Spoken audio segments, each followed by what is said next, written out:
Hey guys, what's up? What's up? এই সন্ধ্যা WhatsApp সন্ধ্যা WhatsApp গাড়ি আর WhatsApp আমি রামদা। এই গাইস এমএস রাহাতের নতুন গাড়ি, সবাই সাপোর্ট দিবেন। এই গাড়িটি সে 2 কোটি টাকা দিয়ে কিনেছে। ও ভাই, এই গাড়িটা অন্য নাকি? আমাদের সাথে রয়েছে, আমাদের সাক্ষী দেওয়ার জন্য ভাই রয়েছে। ভাইয়ের সাথে আমরা একটু কথা বলি র্যান্ডমলি। তো ভাই জানে যে গাড়িটা কার, ভাই একটু বলে দেন। আপনি শুধু এমনি একটু কবেন যে আমার, ঠিক আছে?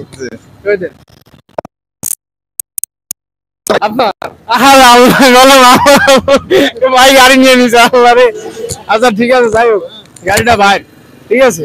তো যাই হোক, আমাদের এক ফরকা ফরাদ আছে, সে আবার একটু লেট করতেছে। আমরা নামাজ পড়তে, তো আসলে সবাই মিলে যাবো নাকি হামজা? ফরাদ আবার একটু চার দোকানে দাঁড়ায় পড়েছে নাকি? ফরাদ না নিয়ে গেলে আবার ফরাদ আবার পরে মাইন্ড করবে নাকি? করবে, যার কারণে আমরা একটু ওয়েট করছি। আর ফাঁকে আমরা ব্লগটা র্যান্ডমলি ব্লগের কিছু অংশ ভিডিও করে নিচ্ছি। আর এই গাড়িটা আছে মূলত আমরা গাইজকে গিফট করব নাকি? এই গাড়িটা মূলত আছে আপনাদের আমরা গিফট করব, যারা আমার সাবস্ক্রাইবার, বুঝছেন? আমার সাবস্ক্রাইবার তো আসলে বিশাল। হ্যাঁ, তুমি দেখছো না আমার সাবস্ক্রাইবার? ইয়েস 2 লাখ। আগে গত শুক্রবার সবাই এক করলাম, এক জায়গা করলাম, মানুষ তো ধরে না, ধরে? ইয়া ওই যে আমাকে যে ছোট বাথরুম ওর ভিতরে ধরলো না তো সবাই। ইয়েস।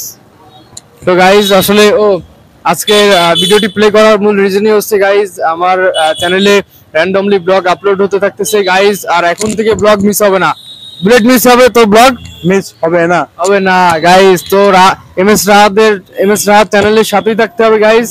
আর অবশ্যই এই যে চলে আইছে ফটকা ফরাদ, এই যে।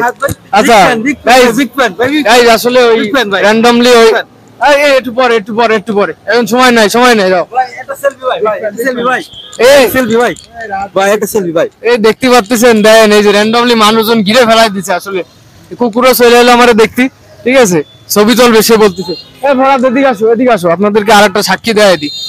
র্যান্ডমলি এক বাইরে তো জিজ্ঞাসা করলাম, সে তো আসলে বুঝতে পারে না, সে কয় যে তার। এই যে ছবি তুলতেছে, এই গাইজরা দেখতে পাচ্ছে। সরাও, আমি আবার সামনাসামনি ছবি তুলতে চাচ্ছি না। পিছনে ক্যামেরা রেখেছে ভাই, সরি ভাই। ও পিছনে ক্যামেরা, ভাই ঠিক আছে ভাই, ধন্যবাদ ভাই। আচ্ছা আমার সাবস্ক্রাইবার, আরে আল্লাহ, আমার মান সম্মান সব খাই দেব। এই ওরা কি টাকা দেওনি? না, ওরে তো আসলে ওরে বলিলাম যে 100 টাকা দিতি, সবাই শুনে ফেলাচ্ছে। দেখ ক্যামেরার পিছনে যায় কই? সেই গাড়ির বিষয়টা ওরে কইলাম যে 100-200 টাকা, এই অফারটা দিয়ে দাও। তোমারে যে বললাম ওরে 100-200 টাকা দিও, যাতে ক্যামেরার সামনে এসে উল্টো পাল্টা না করে। ওরে বলছিলাম যে বাটি নিয়ে বসলেই যে টাকা দেব, তাও তো বাটি নিয়ে বসলো না। আরে আল্লাহ রে। আচ্ছা ভাই, আপনি ক্যামেরার সামনে আইসে এরকম করলেন কেন? আপনারা কি বাজেট কম দেওয়া হয়েছে? হ্যাঁ ভাই। আচ্ছা 200 টাকা দেওয়ার কথা, দেশে 10 টাকা আমার। আমরা, তুমি এরকম করলে কেন?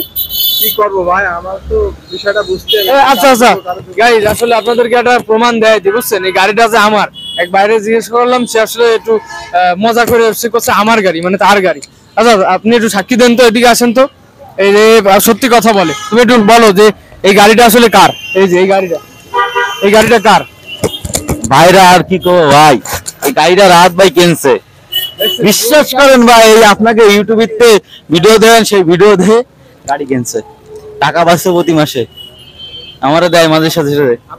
আপনাদের কে মিষ্টি খাননি গাইস, দ্রুত চলে আসেন এমএস রাহাতের এলাকায় মিষ্টি খাওয়ার জন্য। নতুন গাড়ি কিনেছে। যাই হোক গাইস, আল্লাহ হাফেজ, দেখা হবে পরবর্তীতে কিছু অংশতে। আপনাকে এখানে প্রমাণ করাই কিন্তু ছাড়লাম যে গাড়িটা আমি কিনেছি, বুঝতে পারছেন? আর গাইস, আমার সাথে যারা আছেন তারা অবশ্যই এই ফরাদ একটু সাবস্ক্রাইব করতে কই দাও। আমি সবাই সাবস্ক্রাইব করবেন আমাদের ভাইরে, সাবস্ক্রাইব করবেন আর বেশি আমার ভিডিওটি শেয়ার করে দিবেন। তো এই পর্যন্তই, আল্লাহ হাফেজ।